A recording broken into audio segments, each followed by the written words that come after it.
Alright then, man. Let's go into number 6. Curtains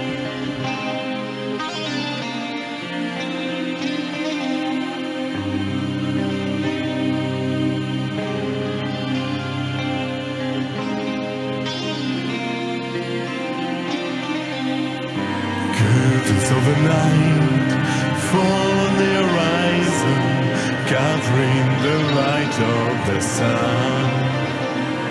Flower left to blind, painfully dies in the soul that's so rich and well shone. Even though I walk alone, even though my life is dark, your light will always shine for me. Your light will always shine for me. Your light will always shine for me. As I wait for you at the Asphodel Meadows. Adam, let's go.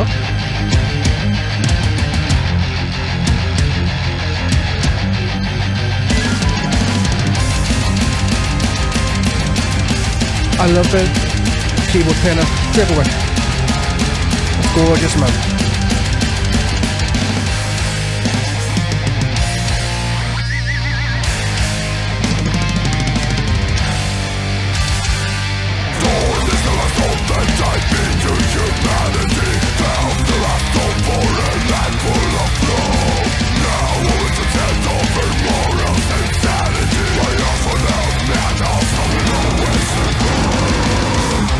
Oh man, okay, we're going into this, man. We're going pure bloodlust, man, by the looks of this. Like, it feels like... So everything leading up to this was... So, I had to get comfy, everything leading up to this was the build, was the lead up, the prequel to the main story, should we say. So this is where he's like, you know what, screw this. I'm gonna do what I want. I'm gonna have all of this, man, like...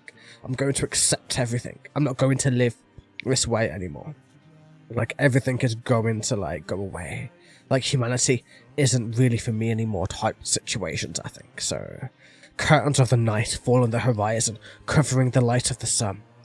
So, the night comes over, man. The fall is on the horizon, so the sun's going down, the moon's coming up.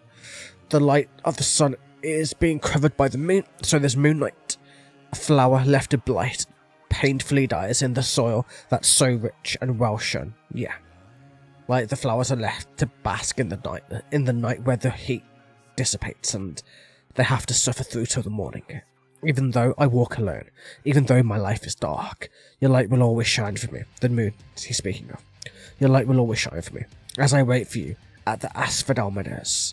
I don't know what Asphodel actually is, like, I don't know if it's a real thing or if it's a made up thing, but give me 1 second and I can know that. The Asphodel Meadows is a section of the ancient Greek underworld where ordinary souls are sent to live after death.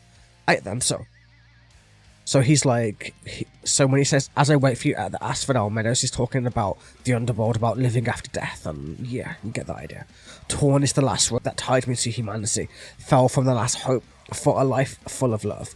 Now I will transcend over morals and sanity, my Asphodel Meadow so below as above, so instead of using it as a literal Greek word sense, he's using it as a, like, he's transcended humanity, he's become something different, something bound by the moon, something immortal, immoral, and deadly by the looks of it. And interesting. I'm enjoying it, man. I like all the little metaphors, all the little things pushed into it. For me, who reacts doing a lot of lyrical breakdown, it's such a great rise to have, like, an album that's very lyrical, that's very, like, up my street, just to, like, give me lots and lots to talk about, which is always handy. It's not good for my voice, because obviously I'm speaking way too much already, but it's still interesting and still fun to do, so.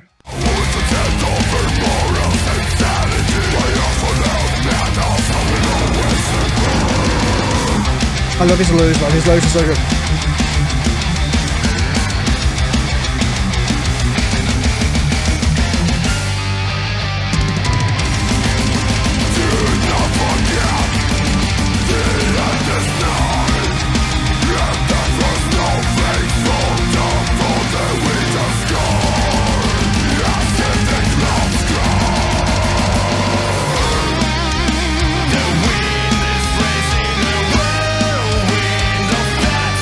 I imagine this is going to be where the new female lead is going in with this group.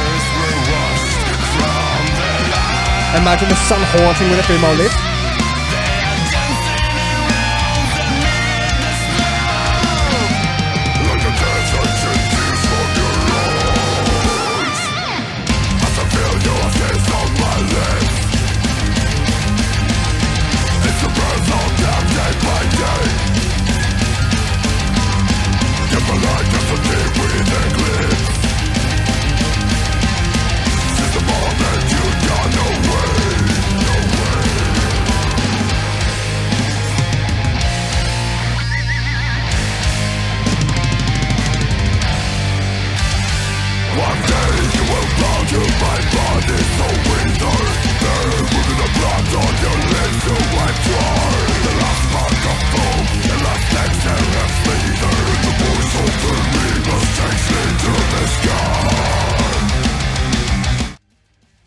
Alright, okay. Interesting.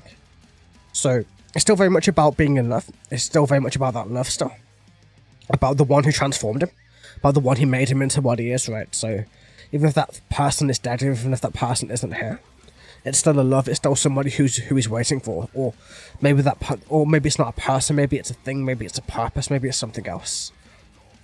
And yeah, do not forget, the end is nigh, and the first snowflakes fall down from the winter sky, as if the clouds cry.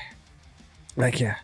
Like, I always imagined rain as the clouds crying. I always imagined snow to be... I always imagined snow to be more like hatred. Or like, you know, like hail and snow and that type of stuff to be more like an upheaval. More like a hatred rather than a sadness, if that makes sense. Like, as if not a sadness, not like a crying motion, something else, man. Because obviously, tears are generally water. So, obviously snow is as well, but you know what I mean. The wind is raising a whirlwind of petals, white as if colours are washed up from their lives. Yeah, makes sense, like... The petals are covered in snow, so as they're being flown across with the wind, it's like all the colour has vanished from their lives, as if all the meaning has been taken away from it all. They are dancing in rounds and meets, like dead hands catching tears from your eyes. Yeah, makes sense. Like, it's all just metaphoric for the bleakness, the whiteness, for everything like dropping away, for the darkness to overflow, for everything to become washed away, in a sense, to everything to be not quite as colourful as it once was. I still feel your last kiss on my lips.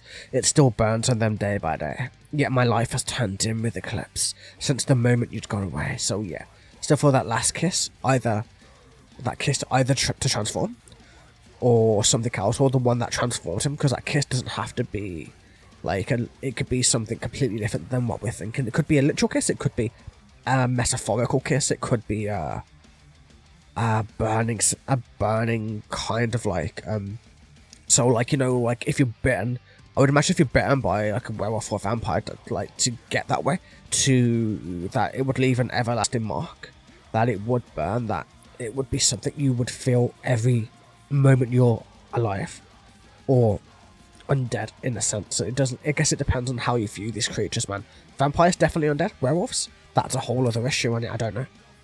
I always imagine werewolves to be alive rather than to be dead, but that's just me, isn't it? So one day you will bow to my body so withered there will be no blood on your lips to wipe dry. The last spark of hope and the last exhale have slithered, and the voice of Erebus takes me to the sky. Yeah, and the voice takes him to the sky to finally rest in peace, to finally have a place where he can rest for the first time, man. Where he's finally allowed to die one day. If he's allowed to die one day. Like, that's what this is about, I'm assuming. Like, about wanting the end, wanting to go into that place where he can live beyond death, wanting to move away from the world a little bit, to not have this blood on his hand, this blood on his lips, and on her lips at the same time too. But interesting. Like, I go to all of these blind, right? So I try to make as much of the story make sense within the lyrics. So say if the song has an amazing story, but it's just badly written, then it won't make sense as you're listening to it, if that makes sense. Like, that's what I love about what I do, man. If I can't make sense of the lyrics as I'm listening to it, then the story doesn't make coherent sense to me. So That's kind of how I'm viewing it. And so far, Saphath are doing a pretty good job, actually. Like, their lyrics are very deep. I can tell that just from how long I'm spending just, like, analysing bits and pieces of it. It's absolutely crazy. And yeah, let's keep going.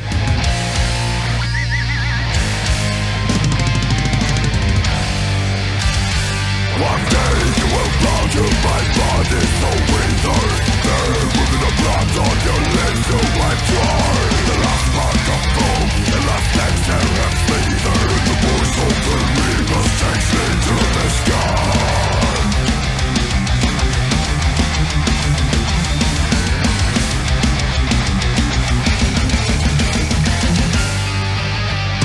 Ooh, that piano's gorgeous.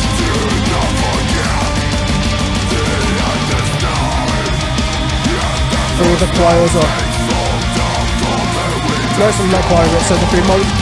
It's what became the free molly.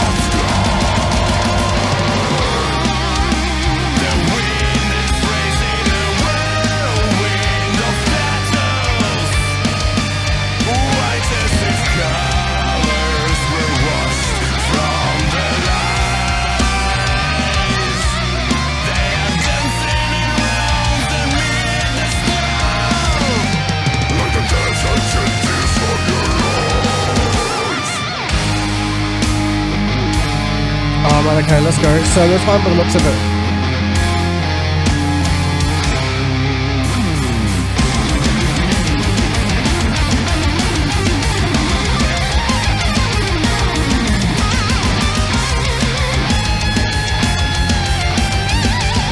I love the drum style, but the drum style's so hard to predict it. That's cool, man. I always love when drums can make me have to work for my, like, movement.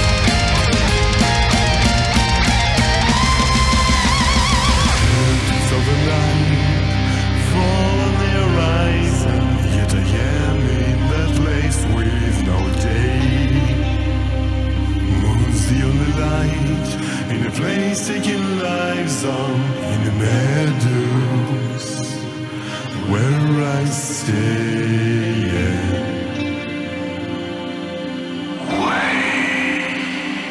That was a cool way to say wait. I like it. That is very cool, man.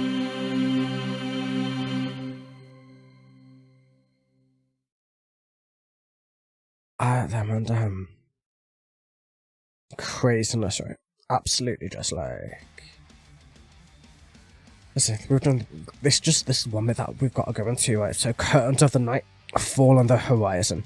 Yet I'm in the place with no day. Moon is the only light. So yeah, he's in a place of pure darkness, in a place where the moon is the only light. It means he's only really experiencing a lot, and when he's not quite human anymore, where he's a bit more transformed, where he's a bit different, should we say.